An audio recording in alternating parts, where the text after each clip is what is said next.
सबसे पहले तो अभी आप सभी साथियों का धन्यवाद कि आप लोग समय निकाल कर यहाँ आए हैं। जैसा कि आपको पता है, आज हम लोग एक दिवसीय एक कार्यक्रम के तहत मोतिहारी जिले के हरसिद्धि और बताही में दो छोटे कार्यक्रम करने यहाँ पर हम लोग आए थे। पदयात्रा के बाद ये मेरा मोतिहारी का दूसरा दौरा है। एक बार मैं कल्याणपुर में एक छोटी सभा करने आया था और ये जो पूरा प्रयास है ये बिहार में जो हम लोग बिहार बदलाव यात्रा कर रहे हैं, ये उसी के संदर्भ में ये बैठकें की जा रही हैं। इसकी पृष्ठभूमि ये है कि पिछले 2-2.5 बरस से पैदल चल के गांव-गांव जाकर हम लोगों ने जन स्वराज के विचार, इस प्रयास, इस परिकल्पना के बारे में बिहार के लोगों को समझाने का, उनको बताने की हम लोग की चेष्टा रही। 2 साल में करीब 5000 गांव में जाने के बाद जब कुल 1 करोड़ लोग से ज्यादा लोग जुड़े और सबकी सहमति हुई तो 2 अक्टूबर को पिछले साल दल बना जिसका नाम जन स्वराज है। दल बनने के बाद 6 महीने का समय हम लोगों ने ज्यादातर अपनी कोशिश ये रखी है कि दल के संगठन को निचले स्तर पर मजबूत किया जाए, जिले में, प्रखंड में, पंचायत में, गांव में। और मैं आपको बड़े विश्वास के साथ एक बात कह सकता हूं संगठन को लेकर कि ये संभव है कि बहुत सारे लोग जो जन स्वराज के संगठन से जुड़े हैं वो इतने सक्रिय नहीं है जितना उनसे अपेक्षित है, लेकिन जो संगठन जन स्वराज के पास अभी है ये बिहार में किसी भी राजनीतिक दल के मुकाबले सबसे बड़ा राजनीतिक संगठन है।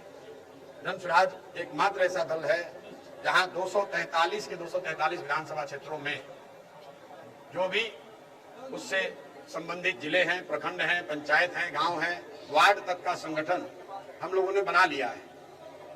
जब संगठन बन गया तो अब हम लोग वापस जनता के बीच में जा रहे हैं। 2 बड़े कार्यक्रम चला रहे हैं। पहला ये बिहार बदलाव सभा, बिहार बदलाव यात्रा है। ये यात्रा हमने जेपी के जन्मभूमि सीधा दियारा से शुरू किया है। इस संकल्प के साथ शुरू किया है कि आज से करीब 50 साल पहले बिहार के इसी जमीन से जेपी ने जो संपूर्ण क्रांति की व्यवस्था परिवर्तन की बात कही, उनके उस प्रयास से, आंदोलन से देश के कई हिस्सों में सत्ता भी बदली और व्यवस्था का भी परिवर्तन कई जगह हुआ। लेकिन बिहार जहां 50 साल पहले था, मोटे तौर पर हम लोग आज भी वहीं रह गए। इसका मतलब ये है कि 50 साल पहले भी जब जेपी की क्रांति हुई, जेपी का आंदोलन हुआ, तब भी देश का सबसे गरीब और पिछड़ा राज्य बिहार था। तब भी सबसे ज्यादा अशिक्षित और पलायन वाला राज्य बिहार था। और आज 50 वर्ष के बाद भी देश का सबसे गरीब, पिछड़ा, अशिक्षित और पलायन वाला राज्य बिहार ही है। अभी 5 महीनों में चुनाव होने हैं तो हम लोग जन स्वराज के तहत, जन स्वराज पार्टी की ओर से जाकर गांव-गांव लोगों को ये बताने का प्रयास कर रहे हैं कि जिस आह्वान को लेकर जेपी ने ये क्रांति की शुरुआत की थी, अब आपके पास एक अवसर है जो पिछले 30-35 साल में पहली बार आया है, जब आपके पास लालू, नीतीश, भाजपा से अलग हटकर एक ईमानदार, सशक्त विकल्प है जो बिहार के उन सारे लोगों का दल है जिन्होंने बिहार में एक नई विकल्प की परिकल्पना की है। ये किसी व्यक्ति का दल नहीं है, किसी जाति, किसी परिवार का दल नहीं है। ये बिहार के उन सारे लोगों का दल है जो बिहार में व्यवस्था का परिवर्तन चाहता है, बिहार में जाति धर्म से ऊपर उठकर एक ऐसी राजनीति को देखना चाहता है जहां हम लोग भी अपने बच्चों की शिक्षा और रोजगार की बात करें। बिहार में बदलाव चाहने वालों का दल है। तो जनता के पास ये अवसर है और जनता इस अवसर से चूक न जाए, इसलिए इस दल में अगुवा होने के नाते मैंने ये संकल्प लिया है आने वाले 4-5 महीनों में बिहार के हर विधानसभा क्षेत्र में बस के माध्यम से, गाड़ी से जाकर जहां तक हो सके गांव, पंचायत, प्रखंड में जाकर लोगों को ये बताएं कि मेरे भाई, पहली बार आपके जीवन में पिछले 30-35 वर्षों में ये अवसर आया है। इस बार गलती नहीं होनी चाहिए। जाति पाति को भूलो, 5 किलो अनाज को भूलिए, लालू के डर से नीतीश भाजपा और भाजपा के डर से नीतीश को वोट देना बंद कीजिए। एक बार जो पिछले 2-2.5 साल में आपको सिखाया, बताया, जिस पर आपने सहमति दी, अब समय है कि वो बात जो आपने स्वीकार किया है उसके आधार पर आप वोट भी दें, अपने बच्चों के लिए वोट दें, उनके शिक्षा रोजगार के लिए वोट दें। और उसी कार्यक्रम के तहत आज मैं यहाँ पर हूँ। इस पूरी बदलाव यात्रा में 5 दिन हम लोग पूरी यात्रा करते हैं और 2 दिन अलग के जिलों में जाकर वहां पर छोटी सभा करने का प्रयास करते हैं विधानसभा स्तर पर। आज ऐसी ही 2 सभा 2 विधानसभा क्षेत्रों में, हरसिद्धि में और चिरैया में हम लोगों ने करी है। बाकी जो दूसरा एक और प्रयास जन स्वराज में चल रहा है, मैं तो खुद इस यात्रा से जुड़ा हुआ हूँ, लेकिन जो हम लोग के लाखों साथी कार्यकर्ता जुड़े हुए हैं, वो बिहार में बदलाव का हस्ताक्षर, एक जो कार्यक्रम जन स्वराज ने शुरू किया है कि 3 महत्वपूर्ण विषयों पर, जिस पर सामाजिक, राजनीतिक सबसे ज्यादा चर्चा पिछले 10 वर्ष में हुई है, उन 3 विषयों के सच्चाई को जनता को बताने के लिए, जनता की उस पर सहमति लेने के लिए हम लोग एक हस्ताक्षर अभियान चला रहे हैं, जिसका लक्ष्य है कि इन 3 विषयों पर जिसकी भी सहमति हो वो लोग 1 करोड़ लोग इसको साइन करें, हस्ताक्षर अपना दें। एक बार जब 1 करोड़ लोग इसको हस्ताक्षर दे देंगे तो उस हस्ताक्षर को लेकर हम लोग यहाँ के मुख्यमंत्री और राज्यपाल से मिलेंगे और फिर भी अगर सुनवाई न हो तो मानसून सत्र में विधानसभा का घेराव भी किया जाएगा। 3 विषय जिस पर हम लोग जनता की सहमति और हस्ताक्षर ले रहे हैं, वो पहला विषय है जातीय जनगणना, जिसकी चर्चा आप लोगों ने खूब की। आप लोगों ने सुना पिछले 5 वर्ष से फिर से जातीय उन्माद फैलाकर वोट लेने और राजनीति करने की कोशिश की गई।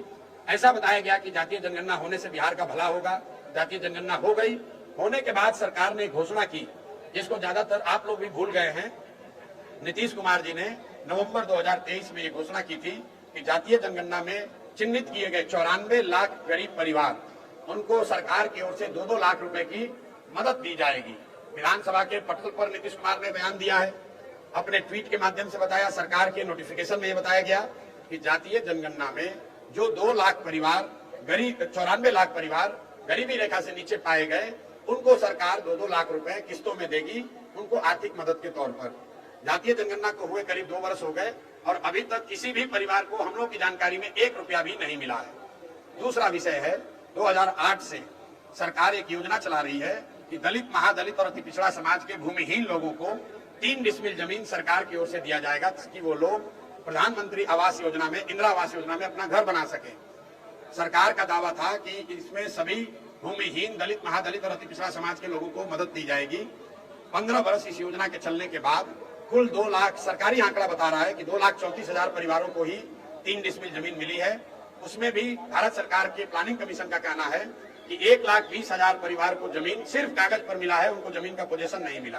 तो कुल 50 लाख दलित, महादलित और अति पिछड़ा समाज के भूमिहीन लोगों को ये जमीन मिलनी चाहिए थी, सिर्फ 2,34,000 लोगों को ही मिला, उसमें भी 1,20,000 को कागज पर ही मिला। तो ये दूसरा विषय है। और तीसरा एक भूमि सर्वे का जो काम चल रहा है, आप लोगों ने भी सुना होगा, पिछले 4-5 वर्षों से लैंड डिजिटाइजेशन, भूमि सुधार के नाम पर सरकार बड़े पैमाने पर यहाँ के लोगों को परेशान कर रही है। आपका वंशावली बनाने के नाम पर, दाखिल खारिज कराने के नाम पर, जमाबंदी करने के नाम पर, रसीद कटाने के नाम पर राजस्व विभाग के अफसर, कर्मचारी और नेता मिलकर हजारों करोड़ रुपए की वसूली कर रहे हैं। हर परिवार इससे परेशान है। सरकार ये कर रही है किस नाम पर कि लैंड का रिकॉर्ड ठीक किया जा रहा है। 4 वर्ष इस योजना के चलने के बाद फरवरी में अभी सरकार ने आंकड़ा जारी किया है जो बताता है कि 20% से कम जमीन ही अभी तक लैंड का डिजिटाइजेशन हुआ है और उसी पर इतना ज्यादा करप्शन हो रहा है। तो इन तीनों विषयों को लेकर जन स्वराज के साथी गांव-गांव जा रहे हैं, लोगों से बता रहे हैं कि कैसे उनके साथ ये धोखा हुआ है कि किसी भी 94 लाख गरीबी रेखा से नीचे रहने वाले 94 लाख परिवार को 2 लाख रुपए नहीं मिला। भूमिहीन, ज्यादातर भूमिहीन दलित, महादलित, अति पिछड़ा समाज के लोगों को 3 डिसमिल जमीन नहीं मिली और भूमि सर्वे डिजिटाइजेशन के नाम पर बड़े पैमाने पर लूट हो रही है, उससे किसी को फायदा नहीं है। इस कार्यक्रम की शुरुआत के लिए मैं खुद कल्याण बिघा गया था, जो नीतीश कुमार के गिरी का जो उनका जो गांव है, और वहां पर भी लोगों ने बताया कि उनको भी रुपया नहीं मिला है। वहां पर भी दलित, महादलित समाज के लोगों को जमीन नहीं मिली है और वहां पर भी जो लोग भूमि धारक है उन्होंने बताया कि भैया आज तक कोई भी ऐसा काम नहीं है जमीन से जुड़ा हुआ जिसमें घूस नहीं देना पड़ रहा है। ये नीतीश कुमार के अपने गृह पंचायत की स्थिति है। आप वीडियो में आप लोगों ने भी देखा होगा। और जब मैं कल्याण बिघा गांव जा रहा था तो प्रशासन ने जाने नहीं दिया। तो ये बताता है कि प्रशासन कितना डरा हुआ है कि नीतीश बाबू के अपने गांव में, वहां पर भी वो ये नहीं कह सकते हैं कि इस 3 बिंदुओं पर विश्वास के साथ ये कह सके कि लोगों के साथ अन्याय नहीं हुआ है। तो ये कार्यक्रम चल रहा है। इस 2 कार्यक्रम के संदर्भ में आप लोग से मुलाकात भी हो रही है। अब आपके जो सवाल है वो आप सवाल कर सकते हैं। बहुत बहुत धन्यवाद। मेरे अलावा जो लोग यहाँ बैठे हुए मेरे साथी, इनको मोतिहारी की, पूर्वी चंपारण की हमसे बहुत बेहतर समझ है। तो अगर आपका कोई सवाल होगा तो आप इनसे भी सीधे कर सकते हैं, कोई दिक्कत नहीं। आपका आवाज ही नहीं सुनाई पड़ती।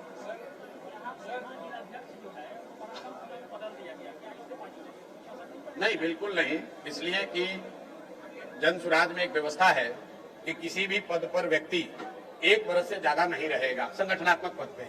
अब आपका ये कहना हो सकता है कि अभी यहाँ जो जिलाध्यक्ष थे रामशरण यादव जी, उनको मुक्त किया गया है पद से, उसकी जगह राधेश्याम यादव जी को बनाया गया है। उसकी एक वजह यह है कि रामशरण यादव जी चुनाव लड़ने के लिए इच्छुक हैं और वो एक संभावित प्रत्याशी है केसरिया से।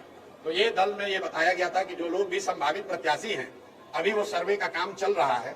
अगर आप चाहते हैं कि पूरे जिले के बजाय आप अपने विधानसभा क्षेत्र में पूरी ताकत लगाएं तो आपको ये अवसर है। इसीलिए रामशरण यादव जी जो बड़े साथी हैं, मेरे से पदयात्रा के टाइम से जुड़े हुए हैं, उनको जिला के प्रभार से मुक्त किया गया है। उसके जगह राधे श्याम यादव जी को जिला का अध्यक्ष बनाया गया है। कैंडिडेट की घोषणा कब तक हो जाएगी और चुनाव मैदान में आप लोग मुख्यमंत्री का चेहरा लेकर उतरेंगे या मुख्यमंत्री? देखिए, कैंडिडेट की घोषणा जैसा हम लोगों ने पहले कहा है कि किसी दूसरे दल से पहले जन स्वराज घोषणा करेगा। हम लोग का लक्ष्य है कि जून जुलाई आते आते, जून तो शुरुआत हो गई है, जून के अंत जुलाई तक कैंडिडेट्स को हम लोग का चयन कर ले। हम खुद भी जा रहे हैं। कैंडिडेट्स जो भी संभावित प्रत्याशी हैं, आप देख रहे होंगे जन स्वराज एकमात्र ऐसा दल है जो आधिकारिक तौर पर जो लोग चुनाव लड़ना चाहते हैं वो अपना पोस्टर, बैनर, प्रचार प्रसार क्षेत्रों में कर रहे हैं। अब हम लोग जनता के बीच जा रहे हैं और उनसे पूछ रहे हैं कि भाई जो संभावित प्रत्याशी आपके बीच घूम रहे हैं, इसमें सबसे बेहतर आपको कौन लगता है? जिसको जनता उसमें से चुनेगी वही जन स्वराज का प्रत्याशी होगा। जो पिछले 2-2.5 वर्षों में मैंने गांव गांव घूमकर कहा है, उससे एक पैसा भी हम लोग अलग नहीं होंगे।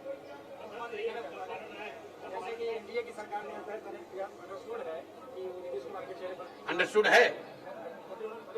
ऐसा है, 2 दिन पहले मोदी जी आए तो मैंने जन स्वराज की ओर से ये सवाल पूछा है कि एनडीए के लोग, खास करके प्रधानमंत्री और अमित शाह जी, क्योंकि दूसरे का कोई औकात है नहीं दूसरे के कहने का, वो स्पष्ट तौर पर उनको ये बताना चाहिए कि अगर एनडीए को बहुमत मिलता है, उनकी सरकार बनती है, तो क्या नीतीश कुमार ही आगे मुख्यमंत्री रहेंगे? क्योंकि अभी तक इन 2 महानुभावों ने, देश के प्रधानमंत्री नरेंद्र मोदी जी ने और अमित शाह जी ने, ये नहीं कहा है कि जीतने के बाद नीतीश कुमार ही रहेंगे। वो ये कह रहे हैं कि नीतीश जी अभी मुख्यमंत्री हैं, इनके और मोदी जी के चेहरे पर चुनाव लड़ा जाएगा। लेकिन ये नहीं बता रहे कि लड़ने के बाद क्या होगा। हमने महाराष्ट्र में देखा है, महाराष्ट्र में शिंदे जी मुख्यमंत्री थे, वहां पर यही अमित शाह जी ने, प्रधानमंत्री जी ने कहा कि शिंदे जी और मोदी जी के चेहरे पर चुनाव लड़ा जाएगा। लेकिन जब चुनाव का परिणाम आ गया तो भाजपा ने अपना मुख्यमंत्री बनाया है। तो मैं जानता नहीं हूं कि एनडीए यहाँ किसको मुख्यमंत्री बनाएगी, लेकिन बिहार की जनता को ये जानने का हक है कि एनडीए ये घोषित करे कि क्या अभी के मुख्यमंत्री नीतीश कुमार ही एनडीए की जीत की स्थिति में वही मुख्यमंत्री होंगे कि नहीं होंगे। मैं ऐसा समझता हूं कि भाजपा के नेताओं में दम नहीं है। अगर दम है तो बोलकर दिखाएं कि चुनाव जीतने के बाद नीतीश कुमार ही एनडीए के मुख्यमंत्री होंगे। ये बात भाजपा के नेता कह के दिखाएं, तब उसका उत्तर दिया जाएगा।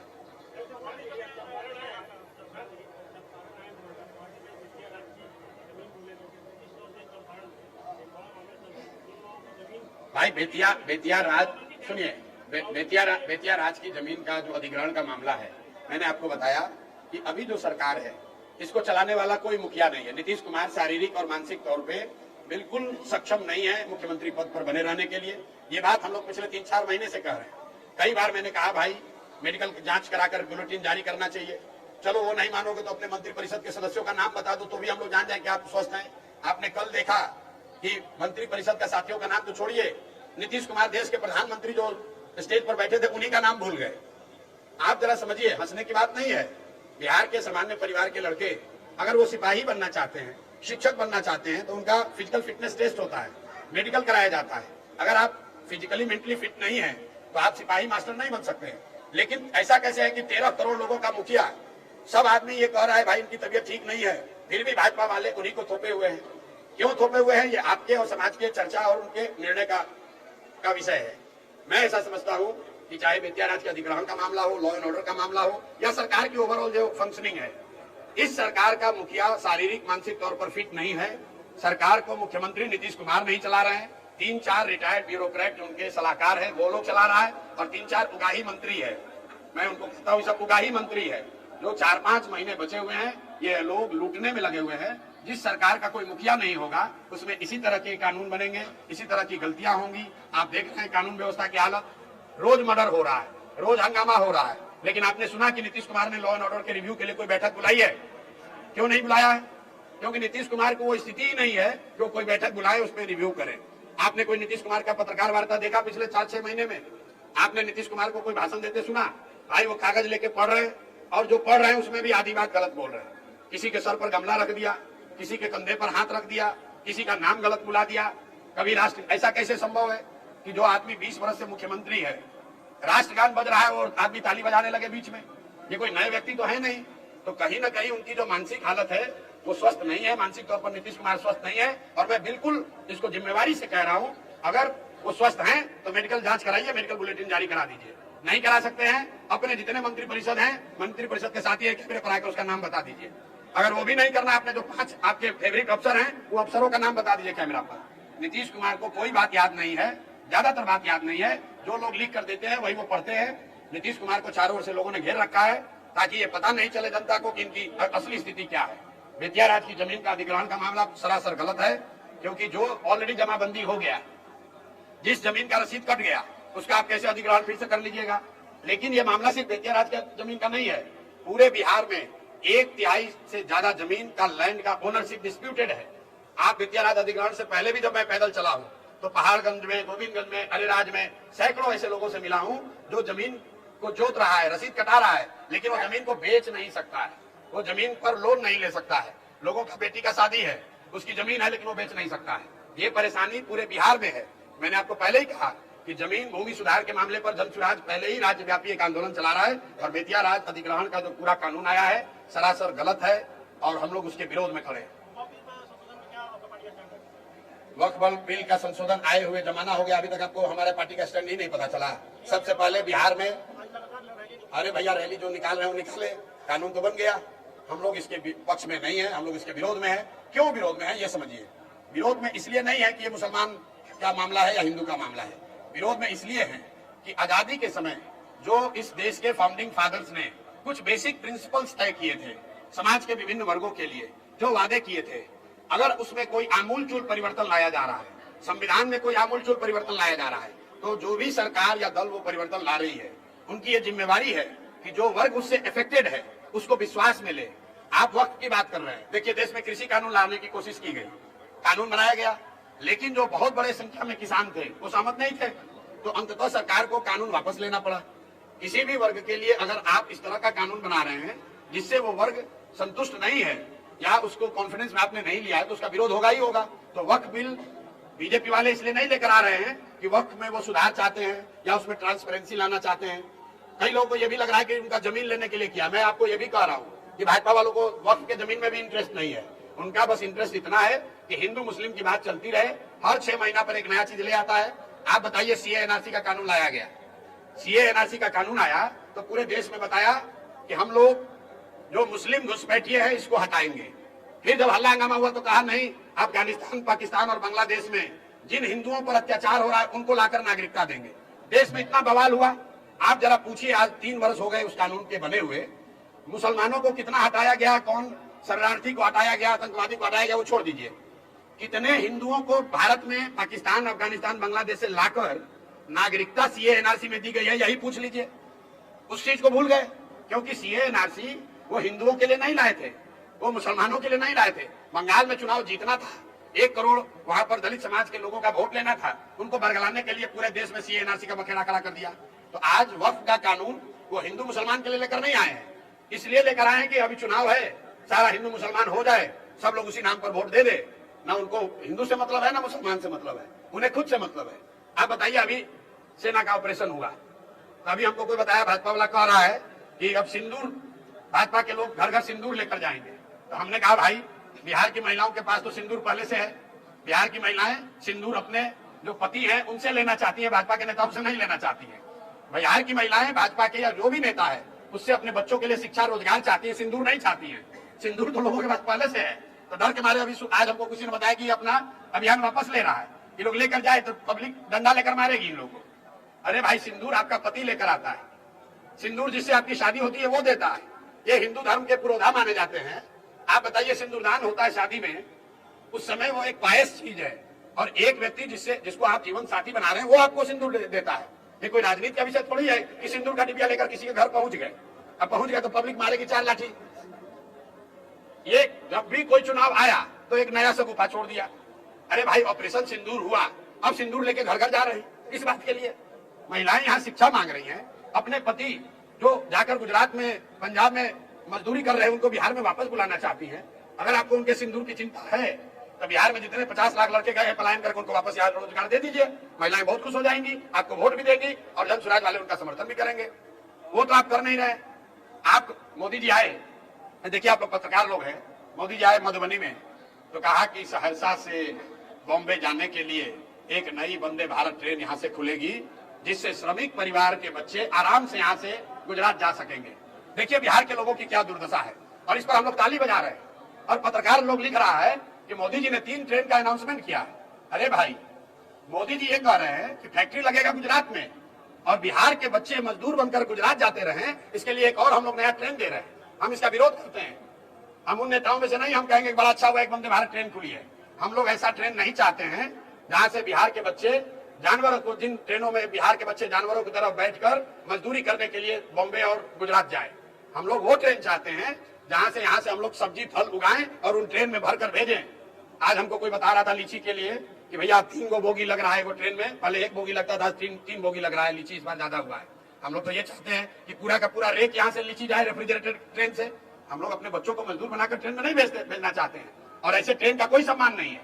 आपने कभी पूछा कि मोदी जी ये बात जाकर गुजरात में कह सकते हैं कि गुजरात में एक नई ट्रेन खुलेगी जिसमें गुजरात के श्रमिक परिवार के बच्चे जाएंगे तमिलनाडु में नौकरी करने? गुजरात में श्रमिक नहीं है।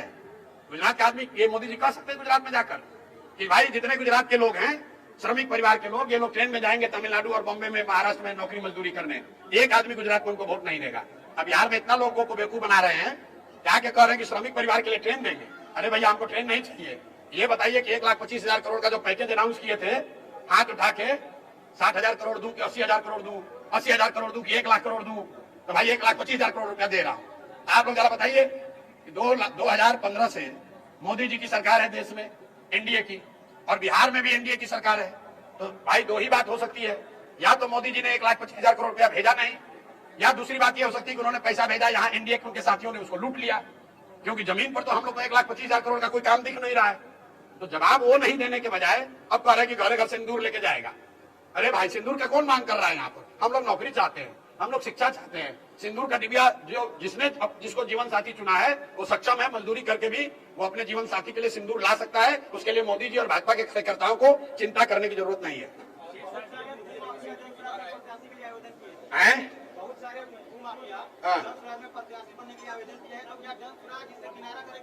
अब देखिए, बहुत सारे घुसखोर विद्यार्थी भी आईएएस के एग्जाम में आवेदन देते हैं, तो क्या वो आईएएस बन गए? नहीं बने ना। बनेगा तो वही जो पढ़ेगा। तो आवेदन देने के लिए तो स्वतंत्र है, लोकतंत्र है, कोई भी आवेदन दे सकता है। अगर कोई भूमाफिया को टिकट मिल जाए तो निश्चित तौर पर आप मेरा गला पकड़िएगा। और मैं मन से कह रहा हूं, अगर जन सुराज का कोई गलत आदमी टिकट पा जाता है, उसको एक भी वोट मत दीजिए, उसको झाड़ू मारकर बाहर भगाइए। किसी भी गलत आदमी को टिकट मत दीजिए, वोट मत दीजिए। अगर जन सुराज से बेहतर कोई दूसरे दल का प्रत्याशी है, उसको भी वोट दीजिए। हम अपील कर रहे हैं। हम लोग किसी के विरोध में नहीं है। हम लोग बिहार में सुधार चाहते हैं, और वो सुधार तब होगा जब अच्छे लोग चुनकर आएंगे, वो किसी दल का हो। भाई 243 तो जन सुराज नहीं जीतेगा, लेकिन जनता को यह समझना है कि अगर आप भूमि माफिया को, बालू माफिया को, शराब माफिया को टिकट वोट दीजिएगा तो वो आपके बच्चों के पढ़ाई रोजगार की बात नहीं करेगा। जन सुराज एकमात्र ऐसा मंच है जहां हम लोग कह रहे हैं कि अगर हम लोग से गलती हो जाए, किसी गलत आदमी को हम लोग टिकट दे दे, उसको वोट मत दीजिएगा। और उससे बेहतर, अगर हमने कोई बेहतर दिया है, उससे भी बेहतर कोई समाज का आदमी खड़ा है दूसरे दल से, उसको वोट दीजिए। हर हालत में बिहार जीतना चाहिए। जन सुराज जीते या ना जीते, बिहार की जीत होनी चाहिए।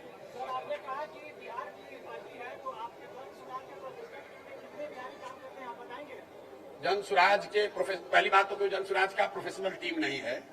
प्रोफेशनल टीम एक बहुत बड़ी संख्या में लोग हमारे साथ काम करते हैं। मुझे लग रहा है कि उसमें 1600-1700 से ज्यादा लोग होंगे, और उसमें 70% से ज्यादा लड़के बिहार के, 70 से ज्यादा ही होगा।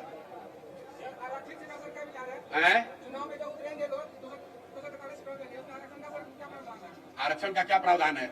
संवैधानिक व्यवस्था के तहत कुछ सीटें, जैसे बिहार में 41 या 42 सीट SC/ST के लिए रिजर्व है, लेकिन जन सुराज ने कहा है कि जो सीटें दलित समाज के लोगों के लिए आरक्षित हैं, इसके अलावा भी अगर किसी सीट पर दलित समाज का या ST समाज का कोई साथी काबिल है, समाज में उसकी पकड़ है, वो व्यक्ति अच्छा है, तो सीट आरक्षित नहीं है, लेकिन वो आदमी काबिल है, तो उसको वहां से चुनाव लड़ने का अवसर मिल सकता है।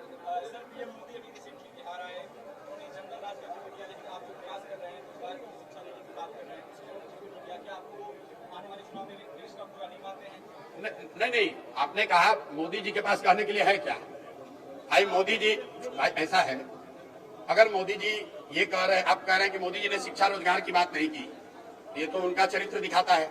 क्योंकि वही मोदी जी जब गुजरात जाते हैं, अभी मोदी जी गए थे कच्छ, आप लोग जितने मीडिया के साथी हैं जरा जाके देखिएगा वीडियो पर, अभी मोदी जी गए कच्छ, तो कच्छ में उन्होंने कहा कि हमारे गुजरात में दुनिया का सबसे बड़ा सौर्य पार्क, सोलर पार्क बनेगा। वही मोदी जी जब अभी विक्रमगंज आए तो वो सोलर पार्क की बात नहीं कर रहे, चीनी मिल का बात नहीं कर रहे, यहाँ पर किस बात कर रहे हैं? जंगल राज, 5 किलो अनाज, हिंदू मुसलमान, ऑपरेशन सिंदूर। अरे भाई, गुजरात में जा रहे हो तो गुजरात में फैक्ट्रियों की बात करते हो, इन्वेस्टमेंट समिट की बात करते हो, गुजरात में बुलेट ट्रेन की बात कर रहे हैं, गुजरात में सोलर पार्क की बात कर रहे हैं। वही मोदी जी बिहार में आते हैं तो 5 किलो अनाज की बात करते हैं। वही मोदी जी बिहार में हिंदू मुसलमान की बात कर रहे हैं, यहाँ पाकिस्तान को कह रहे, आंख दिखा रहे। अरे भाई, चुनाव बिहार के विधानसभा का है। देश की रक्षा के लिए, पाकिस्तान से लड़ने के लिए, चाइना को आंख दिखाने के लिए जनता ने आपको चुन के प्रधानमंत्री बना दिया है। अब आप पाकिस्तान को सबक सिखाइए, देश के सारे लोग आपके साथ हैं। चाइना को आंख दिखाइए, हम लोग बिल्कुल आपके साथ हैं। लेकिन वो पार्लियामेंट का चुनाव, उसके लिए तो आपको देश में प्रधानमंत्री बनाया है। अब अभी चुनाव है बिहार के विधानसभा का, तो बिहार में विधानसभा का मुद्दा ये नहीं है। बिहार के मुख्यमंत्री का जिम्मा तो यह नहीं कि वो पाकिस्तान पर जाकर अटैक कर दे। बिहार का मुख्यमंत्री का तो नहीं काम है कि जाकर चाइना को आंख दिखाए। बिहार के मुख्यमंत्री का चुनाव होना है जिसका काम है कि बिहार के बच्चों के लिए पढ़ाई और रोजगार हो, यहाँ पर फैक्ट्रियां लगे, यहाँ पर सड़कें ठीक हो, यहाँ पर बिजली बिल ठीक हो, यहाँ पर भ्रष्टाचार रुके। अब कल होकर मुखिया का चुनाव होगा तो उसके लिए ऑपरेशन सिंदूर से क्या लेना देना है? मुखिया का चुनाव में तो विषय ये है कि कौन व्यक्ति मुखिया के तौर पर नाली गली ठीक से बनवाएगा, कौन मनरेगा में कम चोरी कराएगा। तो संविधान में, लोकतंत्र में ये अलग अलग त्रिस्तरीय व्यवस्था बनाई गई है। पंचायत का चुनाव है वो पंचायत के मुद्दे पर होगा, राज्य का चुनाव राज्य के शिक्षा, रोजगार, स्वास्थ्य, भ्रष्टाचार के मुद्दे पर, विकास के मुद्दे पर होगा। जब देश का चुनाव होगा तो उसमें राष्ट्रीय सुरक्षा, विदेश नीति, भारत, पाकिस्तान, चाइना, अमेरिका, वो सब देखा जाएगा। अब वो मुद्दे को आप बिहार में काहे घुसा रहे हैं भाई? मोदी सरकार पीओ अब हो गया, बहुत हो गया, मेरा गलत बता। मोदी सरकार पीओ को वापस लेने का बात करती है, लेकिन ऑपरेशन अरे भाई, ऐसा है, देखिए, सीज फायर का जो मुद्दा है, हम लोग के जो देश के विदेश मंत्री हैं जयशंकर जी, बहुत पढ़े लिखे सुलझे हुए व्यक्ति हैं, मैं तो बड़ा सम्मान करता हूं उनका मैंने एक बयान पढ़ा कि सीज फायर पाकिस्तान के कहने पर, उनकी पहल पर किया गया। तो मैं ये सोच रहा हूं कि भाई, अगर पाकिस्तान सीज फायर चाहता था, इसका मतलब है कि सेना वाले ठीक कर रहे हैं, हम लोग पाकिस्तान को हरा रहे थे, तभी तो पाकिस्तान डर के मारे सीज फायर करना चाह रहा था। तो अगर पाकिस्तान सीज फायर चाह रहा था तो तुम काहे माने भाई? 2 दिन और चलने देते, सेना वाले मार के ठीक कर देते उनको। और अगर पाकिस्तान वाले सीज फायर नहीं चाह रहे थे तो जो आप दावा कर रहे हैं वो गलत है। तो देश के विदेश मंत्री ने कहा है कि भाई, सीज फायर हम लोगों ने नहीं किया, पाकिस्तान के पहल पर किया गया। हालांकि ट्रंप महोदय अलग डफली बजा रहे हैं कि हमने किया, हमको नोबेल प्राइज मिलना चाहिए, हमने शांति खाया, हमने धमकाया। लेकिन एक बार को हम ट्रंप की बात क्यों माने? हम तो भैया अपने विदेश मंत्री की बात मानेंगे। हमारे विदेश मंत्री ने, देश के विदेश मंत्री ने कहा कि सीज फायर पाकिस्तान की पहल पर किया गया। तो पाकिस्तान ने पहल क्यों की? उनको पिटाई पड़ रही होगी, हारने का डर होगा, तभी किया होगा। तो भाई, यही तो सेना के लोग कह रहे हैं, देश के लोग भी कह रहे हैं कि जब लड़ाई ठान दी थी, आप सायरन बजवा के सबको प्रैक्टिस करवा दिए थे, पाकिस्तान बैकफुट पर था, सीज फायर करने के लिए आपको हाथ जोड़ रहा था, तब काहे सीज फायर किए? और 4 दिन चलने देते तो फिर क्या? अब सीज फायर कर लिए तो फिर आके जनता काहे बेवकूफ बना रहे? आपके सामने है कि जो कह रहे हैं वो गलत कह रहे हैं। उसके बाद अब सिंदूर का डिबिया बांटने से तो कुछ होगा नहीं।